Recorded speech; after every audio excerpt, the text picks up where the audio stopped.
From my childhood, I have been #1 in everything.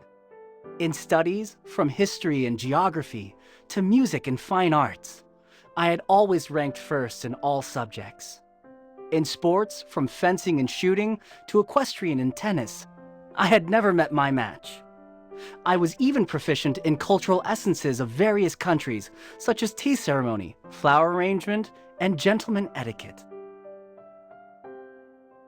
Besides these inherent talents, my face was so delicate and handsome that it seemed to be made by Michelangelo, and I could easily have a bunch of fangirls adoring me.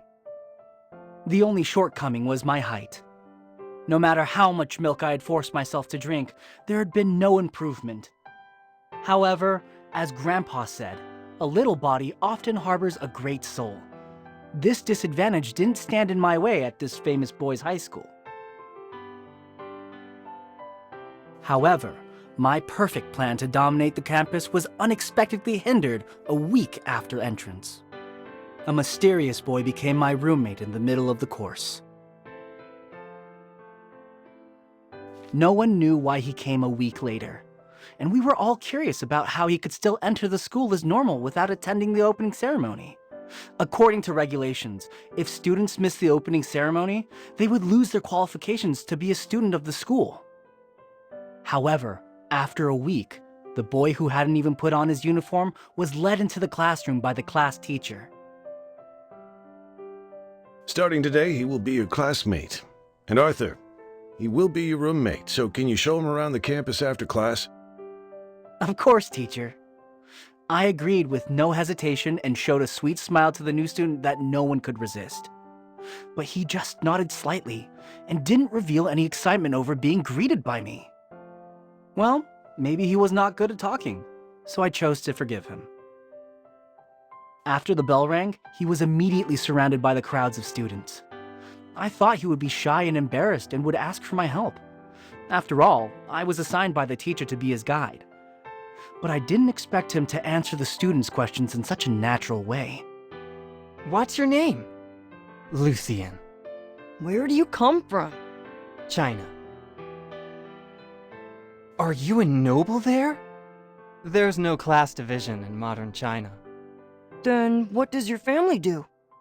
I don't have a family. The students thought he was just joking and continued to ask, Why? Everyone has a family. I'm an orphan. He gave a shocking answer with an expressionless face, and the crowds began to whisper. The boys here were either rich or noble, so his identity would surely raise rumors. Although he seemed not to care about this, I didn't like to hear the gossip. I broke into the crowd and led him out the classroom. He followed me silently all the way, and he was so quiet that I could hardly feel his existence. Hey, why did you tell them? It's okay not to answer. Because they asked, and I didn't think I needed to hide anything. When he said this, I could see the sincerity in his eyes. It seemed that he didn't mean to please the students with a joke. You should know what can be said and what cannot. I sighed, unable to understand his way of thinking. Sometimes, silence is a virtue. But honesty is also one. He looked genial and elegant, but he made his utmost efforts to fight for his point of view at such a time. I thought I probably couldn't get along with him. After walking speechlessly all the way to the dorm, I was embarrassed to find that I couldn't open the door. He stood behind me and watched for a while. Finally, he reached for the keychain in my hand. You are using the wrong key. His hands were slightly larger than mine, and his fingers were long and strong, like the hands of an excellent pianist. I looked up at him slightly and realized he was taller than I was. Done. He walked straight into the room after returning the key to me. When he realized that I was still standing there, he turned to me and asked,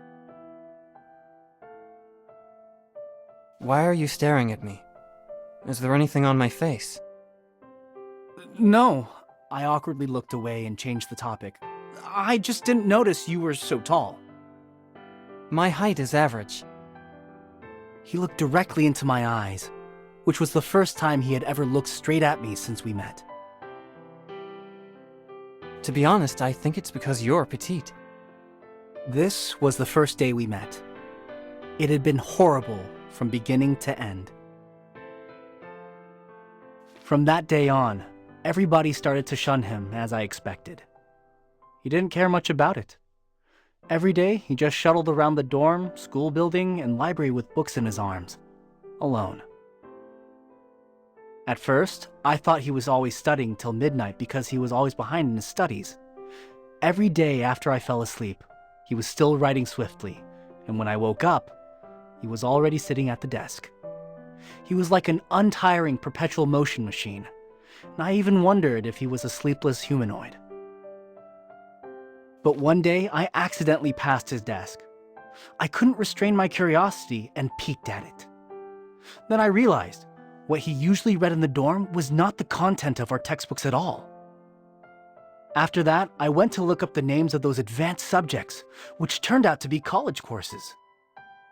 Although he had previewed many courses in advance, he was never absent in class and sat upright while listening and taking notes. But when it came to PE classes, especially basketball, rugby, and other sports requiring teamwork, he was always absent for a variety of reasons. Even though he didn't come onto the court, he would still sit by and watch everybody. I didn't know what was interesting about watching boys sweat like this, but he seemed to enjoy it. He tried to be invisible all the time, making people forget about his existence. But if you paid attention, you would find that he had always been there. He watched us silently, being neither too close nor too distant. He was like a drop of oil dripping on the water, which gave me a subtle sense of strangeness. I'd been waiting for an opportunity to compete with him. After waiting for nearly a month, the fearsome surprise test finally arrived. I naturally won the first place in every subject with ease, and he was in the top 5, which was neither noticeable nor too bad. To be honest, I was a little disappointed. I thought he should be able to surpass me in 1 or 2 subjects. After all, he had already previewed senior courses himself. But in the end, it turned out that he was not as mysterious and intelligent as he seemed to be, but was just a little too anxious to learn. After that, I stopped paying attention to him until I met him in the elective tea ceremony. The elective had high credits, but not everyone could choose it, because it wasn't the student who chose the teacher, but the teacher who chose the students. To obtain the qualification to attend, we had to take many tests. But the teacher, known for his strictness, praised Lucien in class so that all the students remembered his name that first day. This completely ignited my curiosity and competitiveness. I hardly listened to the teacher in that class. After class, I rushed out of the classroom and blocked him in the corridor. "Lucien, compete with me!" No. He bypassed me without lifting his eyes. The crowd began to talk, occasionally with a few sneers. My face was burning. I couldn't help but call after him in anger. "Does Mr. William think so highly of you just because of your gloomy face?" As soon as the words came out, the crowd started buzzing. At last, he stopped his steady footsteps and turned around. Although he was calm and poker-faced, I could obviously feel a strong sense of oppression. I'll give you a reason. As we returned to the empty tea ceremony classroom, he locked the door to block the students who wanted to look on. May I? Before I could respond, he took the initiative, which was rare to see. Seeing me nod, he set about in a skillful way. Without saying a word, he poured boiling water into the pot and quickly poured it out. In the blink of an eye, he had completed the first step of the tea ceremony. Brewing, sealing the pot. His actions were as smooth as flowing water. It was real art. While I was still in awe, he had stood up and stepped aside. It's your turn. I was too ashamed to show off in front of him. I had to lower my head and admit my failure. No need. I lost. He clearly prevailed over me, but instead of showing off in public, he just hid his strength. To me, such behavior was simply contempt for God's gift. Why do you never show your strength? I didn't hide it on purpose. While speaking, he tidied the things up as if we were talking about something unimportant.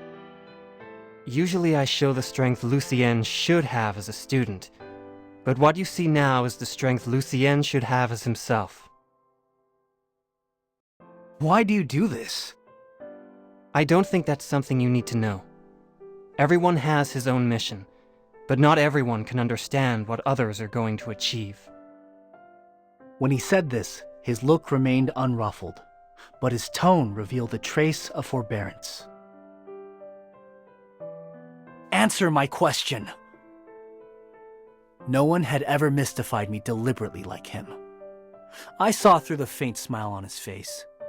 It was clear that I was treated as a child who had seen little of the world. I remember you once said that silence is a virtue, and I think I understand that now. He turned around to leave, but suddenly stopped before opening the door. You are too impetuous. If you calm down and rely on your own perception to get close to and understand the tea ceremony, you will know it better. I wanted to catch up with him and ask him thoroughly, but the crowd of onlookers blocked my way. When I finally managed to break away, he had disappeared in the corridor. My mysterious roommate left quietly after the first school year. Before he left, he finally decided to stop hiding his strength and accomplished a feat, ranking above me in all subjects. In addition to expressing shock, the students in the class didn't forget to give me a dig. I ate 5 whole scones to dispel my anger and depression. I thought he left in such a hurry because he worried this would irritate me, and he might have concealed his strength before in order to avoid embarrassing me. For his precious consideration, I decided to forgive him once more for leaving without saying goodbye. Of course, I didn't forget that I had to take the first place in everything, so I made an oath on the day when the exam results were announced that I would compete with him once more. However, I saw his articles published in the world's top scientific journals when I was still struggling for my dissertation in college. Of course, this was what happened later.